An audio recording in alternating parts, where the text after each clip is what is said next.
Alrighty, hello and welcome to another episode of the Power Panel. Before we dive into today's exciting topic, I wanted to mention that today's Power Panel is brought to you by MYOS MD, the cutting-edge nutritional supplement designed to combat muscle loss, support healthier aging, and do it all. Powered by fortotropin, a natural bioactive compound clinically shown to enhance muscle growth and reduce anabolic resistance, MYOS MD is changing the way we think about muscle health. If you'd like to learn more, please go to myosmd.com. Alrighty, well, into today's topic, we are so excited to have Scott here with us. Before we jump into our topic today, Scott, can you share a little bit about your background, especially for those who might not be familiar with who you are? Sure. I've got a very long and diverse background. I guess you'd say it's primarily engineering and large systems. I took a lot of experience, and when I was in corporate and consulting, and decided I wanted to do something significant, what could that be? And I'd always watched the health and aging space, and I was always curious about it. And I realized there was a lot of opportunity and a lot of need. And so that's really what drew me in. And it was, again, that as in medicine, we understand there's a systems approach to doing things well. And it seemed that was a good fit. And they were looking for new ideas, new approaches, kind of not the same old thing anymore. So it's been an exciting pivot to one of many, but yeah, it's been fun. So I teach at 3 universities, adults. So I get to experience what people's real issues are, their real questions. This isn't an exercise in theory. This is very much real life is where I try to meet people. Amazing. And so you coined the term wealth span. So can you start by defining what that means and why you think it's an essential concept for the aging population?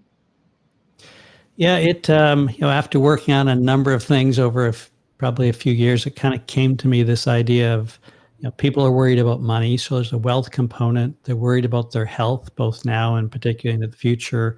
And how does that relate to their lifespan? Well, I think we've seen now in the recent years more focus on health span versus lifespan, as health span is more critical. So at the same time, we need to have a financial component to make sure that we're making good, sound decisions that aren't just about health and exclusion of wealth. So we want to, regardless of how much money we have, we need to preserve it and protect it in later years. So it really just kind of all came together as a trifecta of wealth, health, and lifespan. Amazing. And so, how does strength, particularly muscle health, influence someone's ability to, maintain independence, but also maintain financial freedom as they age? It's absolutely core, right? Because, strength is the thing that one of the many things we take for granted to do the things we like to do. I often ask people, what are your ambitions around aging? And the most common answer is, well, I want to keep doing what I'm doing for as long as I can. And what they don't really understand is that to keep doing what you want to do for as long as you can requires an investment that you may not be making today, because all the muscle that you're using today for all the things you do that you take for granted are naturally going to decline, even with the best efforts. And so if you don't get ahead of that, you'll quickly find that people start doing less, and the less you do, the more muscle starts to decline.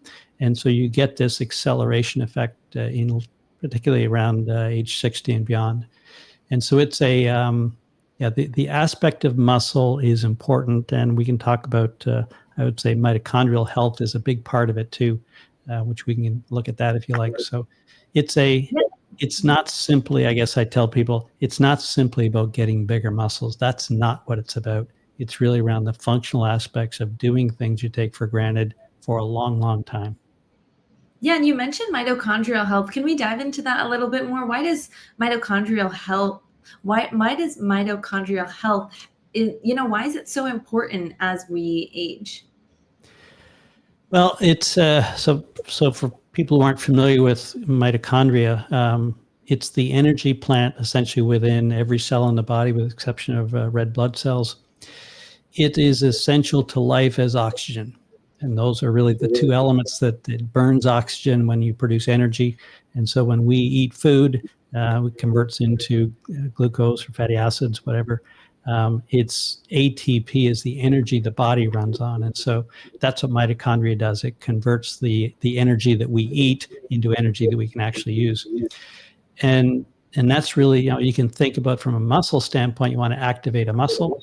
So mitochondria is involved with providing the energy, that muscle activation, but it's also involved in every organ function that's going on in the body as we sit here and do absolutely nothing. Mitochondria is busy producing energy to do, every heartbeat requires energy. Every activity in terms of neural firing in the brain requires mitochondria to be supplying energy for that to happen. And so it's it is really core to health. And the good news is it's something we can have significant influence on, far more than probably most other things we might think about. So while you may be able to work out at the gym, for example, and see some growth in muscle, it's really the mitochondria is probably the bigger benefit that's going to happen that's associated with more muscle mass. Yes, absolutely. And, speaking of which, what role does sarcopenia or age-related muscle loss play in the wealth span conversation? We talked a little bit about, the importance of a health span versus a lifespan. We've also now touched on the importance of mitochondrial health, but let's also talk about sarcopenia and why we should be paying more attention to it later in life. Right. So, so maybe I'll just kind of put it in the context of that health span, lifespan gap for a minute, because that's kind of what we're talking about with all of this is how do we minimize that gap in terms of what would be our morbidity years, or, those years we need more help than we realized or would like to have. That's that for people from a data standpoint is really important to understand. We tend to think, look around us. How are our peers doing relative to what we think we're doing? We almost all think we're younger than, or we feel younger than perhaps our body is telling us, because that's our brain tricking us into positive thoughts, which is good. But the reality, unfortunately, is that the gap is growing, particularly in the U.S., ranked 183rd out of 183 countries in the world in terms of gap. You don't want to be last on that list. Countries like Canada finished 8th. Canada typically follows the US, and we're seeing that many leading countries. So it's this kind of pattern that's happening around us of decline, that part of it is clearly associated with sarcopenia, the loss of muscle mass. And so the less we do, the less muscle we tend to promote. And so the less muscle we promote, simple things start getting harder. So it quickly becomes this catch-22. And so we've got to kind of understand that if we just continue along the path we're on, that's the real risk that we're facing. And trying to pull back from that is going to be a lot harder than doing a little bit more now, a little bit more every day, right? So it's really a question of, when we think about retirement, we spend decades building up some wealth. So we've got some money saved up for retirement. It's kind of like the same thing with muscle mass. We want to get some in the bank early in life, build it up, get used to having it. That's the good news is, we'll lose muscle mass, but the more we build, essentially the easier it is to maintain. We'll see about a 25% loss in muscle mass in terms of whenever we were peak, say at age 30. By the time we get to age 70, we'll have lost about 25% on average. And that means we're also losing mitochondria, which I mentioned earlier on, which is really core to every body function. So it's going to show up in a lot more ways than, people talk about. I want to be able to get up off the floor. I want to get on the floor and get up off the floor to play with my grandchildren. That maybe is a simple example, but it's a whole lot more going on than just being able to get up off the floor, right? So it's it's really the elements of strength that provide both the ability to do activities, but also prevent falls, right? So we have to have strength to be able to, one is to resist a fall when we do lose our balance, but by training, we're not just training to build muscle, we're training to move our bodies in ways that are slightly unpredictable and recovering from a fall. So what is walking? Right? Walking is falling, catching yourself from falling every step. Running is the same thing, it's just happening faster. And so people who are more active doing these things are less likely to fall because they have ability trained into them to prevent the fall. And even if they do fall, they have this inherent reflex response to be able to break the fall, to limit the impact. So those are kind of, I would say, the core elements of sarcopenia that we need to look at. And then maybe I'd take it to say, so what is it you want to do to improve both muscle mass and mitochondria? And clearly exercise is a big part of that, but we need the right nutrition to be able to feed the reaction, right? So it's nutrients and oxygen for the reaction to make ATP. Things like, I think strength, most people recognize, but from a mitochondrial density standpoint, which again kind of ties back into sarcopenia, it's actually endurance is the most impactful way to increase mitochondrial density. So it's not that endurance is necessarily better. It's really good to do both. So bits of both will help you. You'll find the one you feel best with. I had just a short story to share that came to me when I thought about the questions you offered me for this, Dr. Swathi. And I recall my father had his first major heart attack in his late 50s. He had bypass surgery twice. He had different rounds of cancer, and finally bladder cancer at the age of 90 was his final stroke. But as he laid in bed in hospice, and I was there holding his hand, and I remember thinking about, wow, how strong your hands are at age 90, because he was just always, he wasn't an athlete. He was just always out doing. He just liked to be out doing things. And I thought, there's a great example of, we know grip strength is really important for longevity and predicting life expectancy. And I thought, so here was a great example of someone who really, coming down to the last breaths of life, but you can see it wasn't at all associated with sarcopenia or muscle mass that we see with so many people. So yeah, it's a great investment to make, because it's going to allow you to do all the things that you want to do for as long as you want. So what if someone was starting, today, and they wanted to improve their wealth span, they wanted to improve their health span overall? What are some of the strategies you would, provide them, whether that's, you're actually consulting directly with the patient, or, you're working with a team of healthcare providers and helping, to guide them on how they can guide their patients? Sure. So maybe I'd start where I do start with is the conversations we tend to avoid. Because that's part of our problem in the West, is we avoid really important conversations. And like anything, if you avoid it, it becomes uncomfortable. And so it's like that catch-22. So where I typically start with every class I start, or every session, I ask my adult students, I say, how long would you like to live? And so that kind of isn't a question they expect. And then I take them through an exercise of, so what would you like, say, the last year of your life to look like? If you could have anything you wanted, what would that look like? And that's something, as an exercise that they feel free to do, is not a morbid exercise at all. It's like, oh, I can have it any way I want. Here's what it is. And then it's the question of, okay, so if we could reverse engineer your life, now that we have a goal in mind, what are we going to do to reach that goal? Because people are generally goal oriented. And if they understand what I do now, how it relates to the future, that has, in my experience, worked pretty well.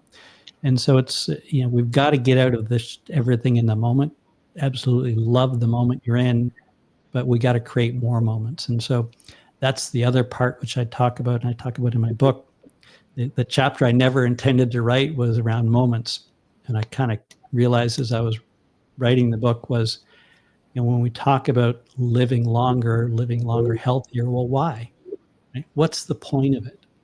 And I think the point I come to is, it's really about those special moments, the ones you hang on to for years. You never know when they're going to come, right? It might be going to a grandchild's graduation. And that might be your idea of a great moment, but until you actually are there and in the moment, you don't know it's going to be, because moments just present themselves. And so it's the idea of what's the carrot. And I would say the carrot for people is, do you enjoy those moments? Do they mean something to you? You need to be ready when they're coming, because you can't decide at the last minute, I've got graduation to go to for my grandchild. I guess I better now start to work out. Right? We've got to be ready, essentially, be in the moment to be ready to take it. So that's part of the conversations, I think, but generally around, particularly with healthcare professionals, my work generally is at the intersection of health and housing.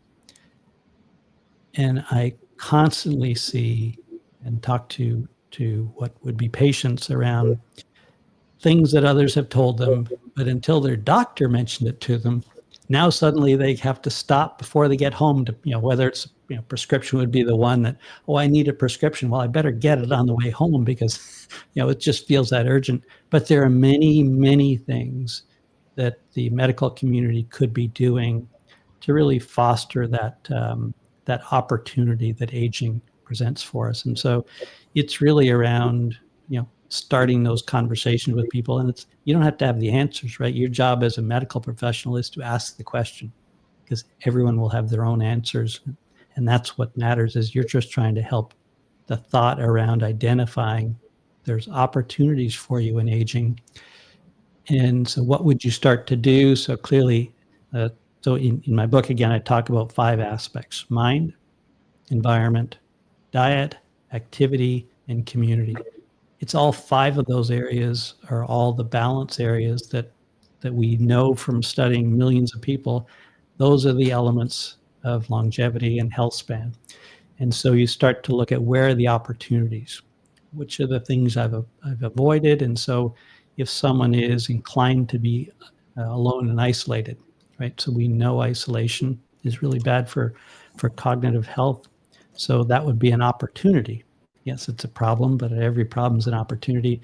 Exercise, whatever that exercise looks like from an activity standpoint, gets the heart rate up, is good. Getting clean on food. On food, I talk about, it's really around getting quality food. Forget about what the diet labels are. Focus on quality, focus on variety, make sure you get a lot of fiber. Call it what you want. If you can check all those 3 boxes, a lot of things are going to take care of themselves. You don't have to do calorie counting. And kind of going back to the mind one, would be a lot of it's just attitude. And then the environment is the tricky one, more time than we have here, but it's really all of the, there's the home environment, that all of the hidden things in today's environment that we've been exposed to longer than anyone before us. And so those are things that are much more complex to understand, and they're very individual. You have sensitivities to things that no one else does, or much higher perhaps, that they're different than mine, they're different from other family members. Sorting those things out is tricky. Precision medicine, precision personal medicine is going to help figure that out as AI starts to learn about this.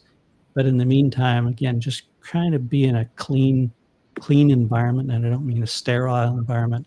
I mean, like, it's the things like processed foods would be the obvious example, but really, should I be choosing organic food over conventional food? I would tell you, having been in the industry of conventional food and pesticides, I eat organic, a lot of it. And so I encourage people to think about that. So there's lots of ways. It's really the little things that matter. It really is. It's not big things. You don't have to do anything, radically different. But as you start to do little things, you start to appreciate them more, everything starts to get easier. And again, it all aligns with some target you have in mind. What do you want your life to look like, when you're done? If you could write your own epitaph, what would it say? Yes, definitely. And so, building on that, from a systems level view, how should healthcare and community design shift better to support both what we're talking about with metabolic health, mitochondrial health, but also functional health as people age?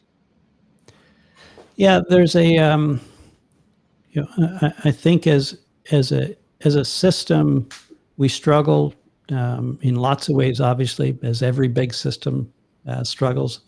Medicine isn't unique in that way. And I think it's also important to understand medicine wasn't designed for proactive health. Medicine was designed as a reactive system to deal with primarily acute injuries, acute illnesses. So being critical that, it doesn't do all the things that we think it should isn't really constructive. It would, I don't know the answer to it, whether we need a medical system that's essentially a new group in medicine that is designed to do what it's really good at in terms of fixing things that are broken. And, but the idea of being proactive around health and education and predicting things, I think is going to require a different skill set. So we don't need to think that these are going to be the same people that are doing the work today. So it's inevitable that's where we're going. It's just a question of what's the system going to look like. But I think part of it will be which again, like to talk about is the 3 Ps. It's the physician-patient partnership.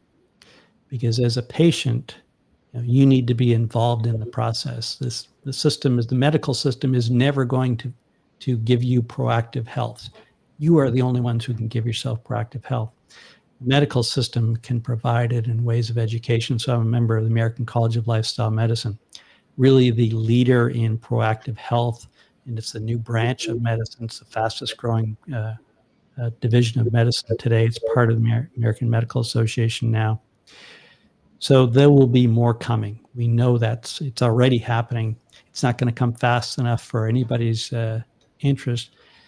So it's we're on the dawn of a new era in medicine, no question. The ability to stick your head in the sand is going to disappear, whether you're a medical professional or a patient. So, I think what I try to encourage right now is we have got to focus on education, early in life, but all through life. I teach adults. I wish, and some of them are medical professionals, and they're surprised, regardless of their background, of the things that they don't know. Right? We all assume we know more than we do until, of course, we're struck with something and realize how little we know. And so, education will be part of it. And it needs to be organized, needs to be sanctioned. Accredited education, that's part of the noise we have out in the world right now. We have all sorts of, I'm sure, good intended people trying to provide advice and at the same time make a business out of it, but who really are ultimately confusing the public, and that's not helping anyone either. Yes, definitely. So as we wrap up today's session, we'd like to thank, Professor Scott Fulton for being our guest today, as well as MYOS MD for sponsoring today's Power Panel. Fueled by the revolutionary proprietary ingredient Fortitropin, MYOS MD is trusted by healthcare providers nationwide to deliver real results backed by science. So if you'd like to learn more or hear more conversations like, the one we had today with our expert, you can find more on myosmd.com. We also upload them to YouTube. So, and if you'd like to learn more about bringing MYOS to your practice, you can also reach out to someone on the MYOS MD team. Okay, amazing. Well, thank you so much for sharing your insight today, Scott. Is there any way, someone can follow along with what you're doing or find your book? Yeah, the book, I'll throw it up here, is Whealthspan. It's like Healthspan, just with a W in front of it. I tend to try to do something to help people every day on LinkedIn. That's a good environment for people to get information. And I've also got a Whealthspan podcast, which is on all the usual platforms, and have some pretty amazing guests on there who are pretty interesting and some great stories that people have to share. So thank you very much, Dr. Swathi. It's a pleasure to be with you today. Oh, thank you so much for being here and sharing your insight. I think this is such an important topic because so many people talk about financial independence and financial health. People talk about their health span, but bringing the two together, I think, is really something unique, and it shouldn't be unique because more people should be talking about it. Yeah. So thank you so much. Great. Alrighty. Alrighty, have a good rest of the week. Bye-bye.